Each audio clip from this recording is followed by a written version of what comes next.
Hello বন্ধুরা, MP cartoon বাংলাতে আপনাদের সবাইকে স্বাগত। আমাদের গল্পগুলো যদি আপনাদের ভালো লেগে থাকে তাহলে প্লিজ সাবস্ক্রাইব করবেন আর পাশে থাকা বেল আইকনটি ক্লিক করে দেবেন। আর হ্যাঁ, বেশি বেশি লাইক করবেন, কমেন্ট করবেন আর শেয়ার করবেন। কোনো এক সময় একটি মা শুয়োর বাস করত তার 3 ছোট্ট বাচ্চাকে নিয়ে। সোনা বাচ্চারা, এখন তোমরা সবাই বড় হয়ে গিয়েছো। তোমরা এখন নিজেরাই তোমাদের রাস্তা বেছে নেবে, আমি আর তোমাদের দায়িত্ব নেব না। মা শুয়োর তাদের কিছু পয়সা দিল যাতে অনেক দূরে শহরে গিয়ে তাদের বাসস্থান করতে পারে। তারপরে 3টে বাচ্চা শুয়োর মায়ের বাড়ি ছাড়লো একসঙ্গে।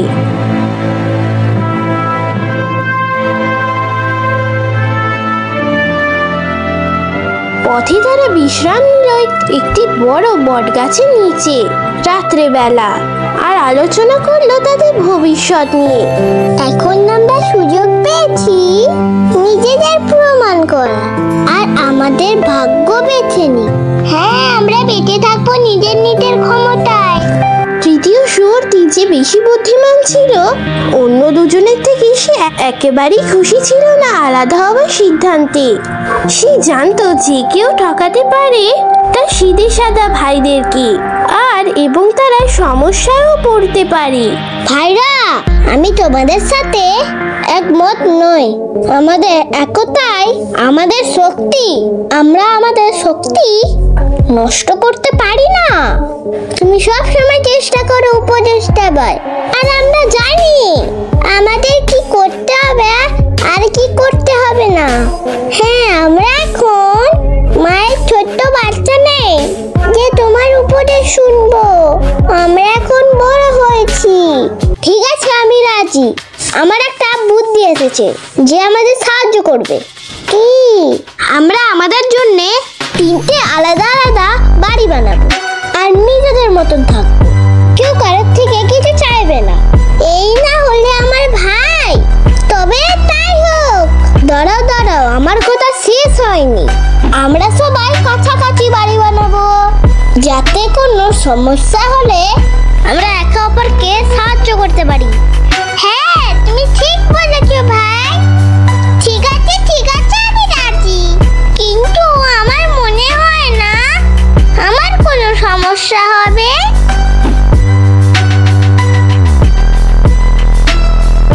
পরের দিন তারা ঠিক করলো কোন জায়গায় তারা বাড়ি বানাবে এবং বেরিয়ে গেল বাড়ি বানানোর সরঞ্জাম জোগাড় করার জন্য। বাড়ি বানানোর জন্য খড় সবথেকে ভালো হবে এবং বানানো সহজ হবে। আমি একটা বিছানা কিনবো ঘুমানোর জন্য, বাকি টাকা দিয়ে। তাই সে এক চাষির কাছে গেল। চাষি ভাই, আমি এই খড়গুলো কিনতে চাই আমার নতুন বাড়ি বানানোর জন্য। হ্যাঁ, তুমি এসব কিনতে পারো। চাষি খড়গুলো বিক্রি করলো প্রথম শুয়োরের কাছে। এইগুলো নিয়ে প্রথম শুয়োর খুশি মনে চলল নিজের বাড়ি বানানোর জন্যে। দ্বিতীয় শুয়োর এক কাঠুরিকে দেখলো রাস্তায় যেতে যেতে। বাড়ি লাঠি দিয়ে তৈরি করলে সস্তায় হবে আর ঠান্ডাও থাকবে। বাকি পয়সা দিয়ে আমি একটা নরম বিছানা কিনবো ঘুমানোর জন্যে। তাই সে কিছু লাঠি কিনলো কাঠুরের কাছ থেকে আর চললো তার স্বপ্নের বাড়ি তৈরি করতে। কিন্তু তৃতীয় জন যে অন্যদের থেকে বুদ্ধিমান, সে ইট দিয়ে পাকা বাড়ি তৈরি করার সিদ্ধান্ত নিল যাতে সেই বাড়িটা টেকসই হয়। আমি নিচে ঘুমোতে রাজি, কিন্তু একটা মজবুত বাড়ি তৈরি করব আমার নিরাপদ ভবিষ্যতের জন্য। তাই সে দোকানে গিয়ে কিনলো ইট আর সিমেন্ট। দিনের শেষে তারা একসঙ্গে বাড়ি তৈরির জন্য নির্দিষ্ট জায়গায় একত্রিত হয়ে বাড়ি তৈরি করতে লাগলো। প্রথম শুয়োর বাড়ি তৈরি করলো সকালের মধ্যে। এত ভালো বাড়ি বানিয়ে ফেললাম, এত তাড়াতাড়ি। এখন আমি বাড়িতে বসে আরাম করব।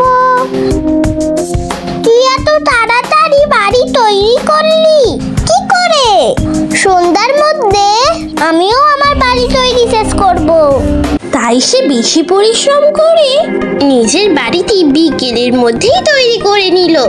যদিও আমার বাড়ি কাঠ দিয়ে বানানো, এটা নিশ্চয় খড়ের বাড়ি থেকে অনেক শক্ত।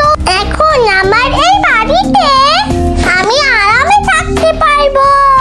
যদিও এরা দুই ভাই কম সময় নিল বাড়ি তৈরি করতে, কিন্তু তৃতীয় শুয়োর এইসব নিয়ে মাথা ঘামালো না। সে তখনও তৈরি করতে থাকলো বাড়ির ভিত। সকালে যখন তাদের দুই ভাই বাড়ি থেকে বেরিয়ে এসে দেখলো যে সে এখনো বাড়ি বানাচ্ছে, তাই জন্য তারা তাকে দেখে হাসলো। কি হলো ভাই, বাড়ি বানাতে অসুবিধা হচ্ছে? তোমার উচিত ছিল আমাদের সঙ্গে পরামর্শ করার। আমি শক্ত বাড়ি বানাবো তোমাদের সবার থেকে, যাতে বাড়ির কোনো ক্ষতি না হয়, হাওয়া দুর্যোগে টিকে থাকে আমার বাড়িটা। তুমি কি ভাবছো আমরা মজবুত বাড়ি বানাইনি? তোমারটাই মজবুত। তৃতীয় শুয়োর ঠিক করলো ভাইদের মন্তব্যে কান্না দেবার আর নিজের কাজে মন দিল।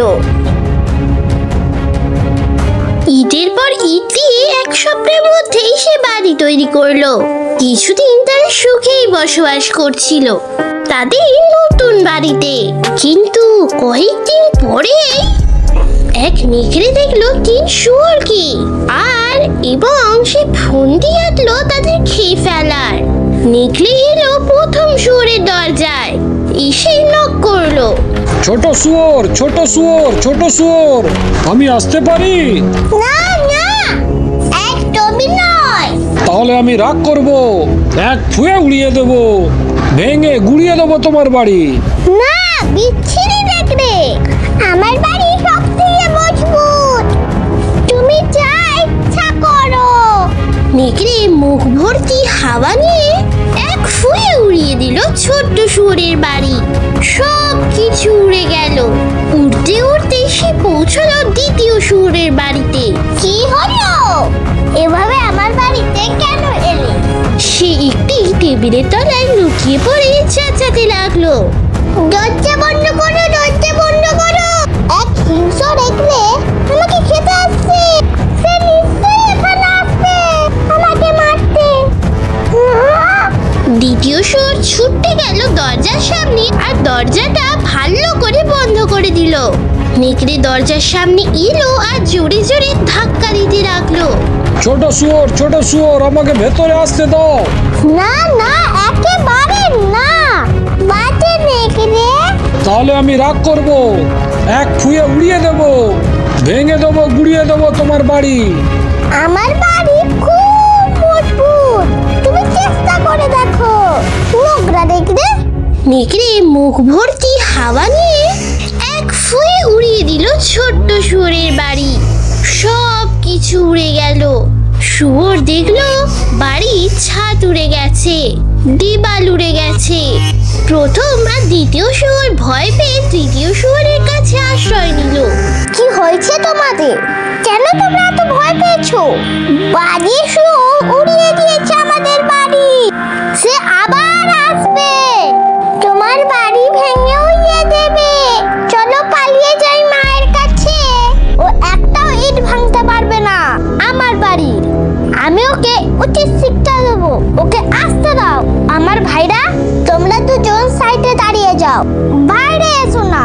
দুই শুয়োর ঘরের সাইডে লুকিয়ে পড়লো। তারপরে সেই ভয়ঙ্কর নেকড়ে তাদের দরজার সামনে আসে আর নেকড়েটা জোরে জোরে দরজা ধাক্কাতে লাগলো। বেরিয়ে যাও তুমি, নোংরা নেকড়ে। তুমি জানো না আমার শক্তি, আমি এক ফুঁয়ে উড়িয়ে দেব, ভেঙে গুড়িয়ে দেবো তোমার বাড়ি। তুমি আমার বাড়ি ভাঙতে পারবে না কখনো, কখনো না। পরীক্ষা করে দেখো, তোমার শ্বাস ফুরিয়ে যাবে, কিন্তু তুমি সফল হবে না। আমি তোমার ভাইদের বাড়িও উড়িয়ে দিয়েছি। তোমরা নোংরা ভাইরা, আমি তোমাদেরকে খাবই, আর যে কোনো ভাবে। নেকড়ে মুখ ভর্তি হাওয়া নিয়ে ছুঁড়ে মারলো ছোট্ট শুয়োরের বাড়ির দিকে, কিন্তু বাড়ির কোনো ক্ষতি হলো না। সে আবার আরো বেশি হাওয়া ঘুরে আবার ছুঁড়ে মারলো, কিন্তু ঘরের একটা কীটও নড়লো না। অনেকক্ষণ চেষ্টা করার পর নেকড়ে তার শ্বাস ফুরিয়ে গেল আর মাটিতে পড়ে গেল। কিন্তু নোংরা নেকড়ে আবার উঠে দাঁড়ালো আর উঠে এক দৌড় মেরে দরজা ভাঙার চেষ্টা করলো। ভাইরা তাকে জানলা দিয়ে দেখে তার ভাইয়ের কাছে চলে এলো। তারা তিন ভাই দরজাটা চেপে ধরলো।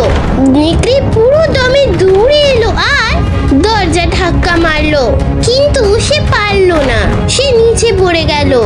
দ্বিতীয় শুয়োর আস্তে করে দরজা খুললো আর দেখলো নেকড়েটি মাটিতে পড়ে আছে। তারপর সে আবার দরজা বন্ধ করে দিল। নেকড়ে অজ্ঞান হয়ে গেছে, ও পারলো না আমার বাড়ি ভাঙতে। হ্যাঁ ভাই, তুমি আমাদের প্রাণ বাঁচিয়েছো। হ্যাঁ ভাই, তুমি আমাদের প্রাণ বাঁচিয়েছো। কিন্তু ভাইরা, ও আমাকেও খেয়ে নিতে পারতো যদি তোমরা দুজন এখানে না থাকতে। আমরা তিনজনে মিলে দরজা বন্ধ রাখতে পেরেছি, তাইও পারলো না। হ্যাঁ ভাই, তুমি প্রমাণ করলে আমরা ভুল ছিলাম। একতাই আমাদের আসল শক্তি। এখন থেকে আমরা একসঙ্গে থাকবো, কখনো আলাদা হব না। হঠাৎ নেকড়ের জ্ঞান ফিরে এলো আর আবার দরজা ধাক্কাতে লাগলো। নেকড়েটা ছাদে উঠলো আর ঠিক করলো চিমনির মধ্যে দিয়ে ভেতরে ঢুকবে। শুয়োররা পায়ের আওয়াজ শুনতে পেল ছাদের উপরে আর বুঝতে পারলো নেকড়ের ফন্দিটা। তৃতীয় শুয়োর আগুন লাগিয়ে দিল ফায়ার প্লেসে। নেকড়ে চিমনি পর্যন্ত পৌঁছানোর চেষ্টা করতে লাগলো আর শেষ পর্যন্ত ভেতরে ঢুকতে পারলো। নেকড়ে ধীরে ধীরে নিচে নামতে লাগলো আর জোরে এসে পড়লো আগুনের মধ্যে। তারপর তিন শুয়োর ভাই একসাথে সুখে বসবাস করতে লাগলো।